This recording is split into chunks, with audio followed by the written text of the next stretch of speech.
நான் சொல்லிக்கிட்டே இருக்கேன், நீ பாட்டுக்கு உள்ள வந்துகிட்டே இருக்க. வெளியே போடி. ஏங்க, நான் எதுக்குங்க வெளியில போகணும்? நான் என்ன தப்பு பண்ணேன்? பண்றதையெல்லாம் பண்ணிட்டு ஒண்ணுமே தெரியாத மாதிரி என்ன தப்பு பண்ணன்னு கேக்குறியே? எப்பா எப்பா எப்பா, நான் பார்த்தாலும் பாத்திருக்க, ஆனா இவ்ளோ ஆணவம் பிடிச்ச அகங்காரம் பிடிச்ச நெஞ்செழுத்தக்காரிய பார்த்ததே இல்லப்பா. ஏன் கண்ணாடியில உங்களை பாக்குற பழக்கமே கிடையாதா? போதும், நிறுத்துறி. எங்க அக்கா சொன்னதுல எந்த தப்புமே இல்ல. நீ பயங்கரமான கல்லஞ்சக்காரி தாண்டி.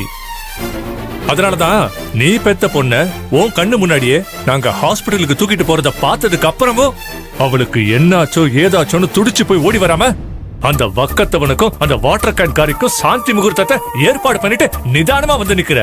சும்மா உங்களுக்கு எல்லாம் தெரிஞ்ச மாதிரி பேசிட்டு இருக்காதீங்க. இவளுக்கு உண்மையிலேயே ஏதாவது ஆயிருந்தா ஒரு பெத்த தாய துடிச்சு நான் ஓடிதான் வந்திருப்பேன்.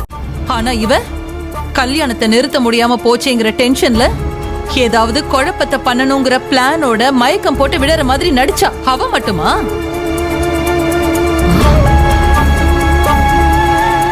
அவளை எல்லாருமா சேர்ந்து ஹாஸ்பிட்டலுக்கு தூக்கிட்டு போற மாதிரி நீங்களும் நடிச்சீங்க.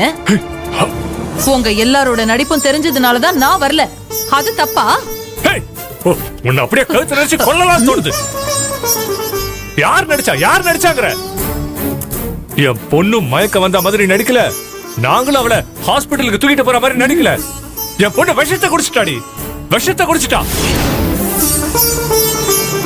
நாங்க அவளை ஹாஸ்பிட்டல்ல ஒரு 5 நிமிஷம் லேட்டா கொண்டு போய் சேர்த்திருந்தாலும் அவ இங்க இப்படி உட்கார்ந்து இருக்க மாட்டா. இதே இடத்துல வாழ்க்கையில ஒருத்தனுக்கு வரவே கூடாத கொடுமை எனக்கு வந்திருக்குண்டி. என் பொண்ணு என்னை விட்டு ஒரேடியா போயிருப்பா. என்னங்க சொல்றீங்க? நிஜமா தான் சொல்றீங்களா? அம்மா, வேல்விழி ஹாஸ்பிட்டல்ல கொண்டு போய் சேர்த்த உடனே டாக்டர் பார்த்துட்டு ரொம்ப கிரிட்டிக்கலா இருக்குன்னு சொல்லிட்டாங்கம்மா. அப்ப நாங்க அழுக எங்களுக்கு தாம்மா தெரியும். ஆனா நீ பெத்த பொண்ணு எப்படி போனாலும் பரவாயில்லன்னு சந்தோஷமா கல்யாணத்துல கலந்துகிட்டு சிரிச்சு பேசி முறையா எல்லா சடங்கும் பண்ணி முடிச்சிட்டு வரல நீ. இந்த உலகத்துல எந்த அம்மாவது உன்ன மாதிரி இருப்பாங்களாம்மா? ஏம்மா, நீ என்னைய வேல்விழி பத்தியா இல்ல அந்த பிரபுவை பத்தியா? டே குமரா, எனக்கு இதெல்லாம் தெரியவே தெரியாதுடா. ஐயோ வேல்விழி, என்னடி இது? ஏன்டி இப்படி எல்லாம் பண்ண? வேல்விழி, நான் உன்கிட்ட தாண்டி பேசிக்கிட்டு இருக்கேன். கேக்குறேன்ல, சொல்லடி. என் மேல கைய வச்ச அவ்வளவுதான். ஏன்டி இப்படி பேசுற? உனக்கு என்னடி ஆச்சு? உனக்கு என்ன தாண்டி பிரச்சனை? என்ன பிரச்சனையா? என்ன பிரச்சனைன்னு சொல்லட்டுமா? எனக்கு எந்த விதத்திலயும் ஈக்குவல் இல்லாத வாட்டர் கேன் போடுற ஒருத்திக்கிட்ட நான் ஒவ்வொரு தடவையும் கேவலமா தோத்துட்டு இருக்கனே, அதுதான் பிரச்சனை.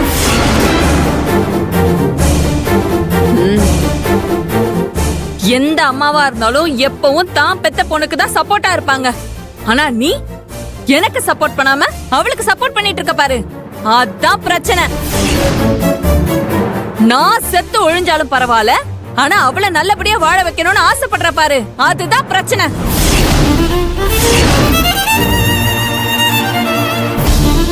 வேல்விழி, அப்படிலாம் இல்லடி, சொன்ன கேளு. மொத்தத்துல உனக்கு நான் பொண்ணா பிறந்ததுதான் ரொம்ப பெரிய பிரச்சனை. போதுமா? இப்ப நான் உன்கிட்ட சொல்றதுதான், இனிமே நீ எனக்கு அம்மாவும் இல்ல, நான் உனக்கு பொண்ணும் இல்ல, புரியுதா?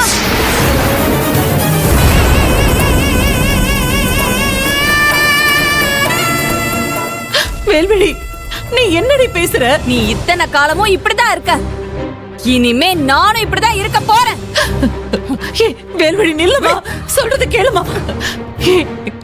என் நெஞ்சில நெருப்பள்ளி கொட்டுற மாதிரி நீ பாட்டுக்கு என்கிட்ட என்னென்னமோ சொல்லிட்டு போறியடி. நீயே கொஞ்சம் மனசாட்சியோட யோசிச்சு பாரு. நான் எங்கேயாவது எப்பவாவது உன் அம்மாங்கிற இடத்துல இருந்து கொஞ்சமாவது நான் விலகி இருக்கேனா? அம்மானா கனிவு மட்டும் தானாடி, திட்டுறதெல்லாம் இல்லையா? தான் பெத்த பிள்ளைக்கு எல்லாமாவும் இருந்து நல்லபடியா வளர்த்து ஆளாக்கி இந்த சமுதாயத்துக்கு முன்னாடி தலை நிமிர்ந்து நிக்க வைக்கிறவதான் ஒரு நல்ல அம்மா. நான் அப்படிப்பட்ட ஒரு அம்மாவாதான் உனக்கு இருந்தேன். உன்னை வளர்த்து ஆளாக்கி இருக்கேன்டி. ஆனா நீ என்ன மதிக்காம, என் பேச்ச கேட்காம, உங்க அப்பா பேச்சையும் கண்டவங்க பேச்சையும் கேட்டு முள்ளு செடியா வளர்ந்து நிக்கிற. குத்தி குத்தி எத்தனை பேரோட மனசை நீ காயப்படுத்திருக்கன்னு உனக்கு தெரியுமா? அதனாலதான் நான் உன்னை கண்டிச்சேன். அதுக்காக உன் மேல எனக்கு அன்போ பாசமோ இல்லைன்னு அர்த்தம் இல்லடி. நீ நல்லா இருக்கணுங்கிறதுக்காக தான் உன்னை நான் திட்டுனேன், உன்கிட்ட நான் கோவப்பட்டேன். நீ நிறுத்தணும்னு நினைச்ச பிரபு ஆதிர கல்யாணத்தை நான் நடத்தி வச்சேன்.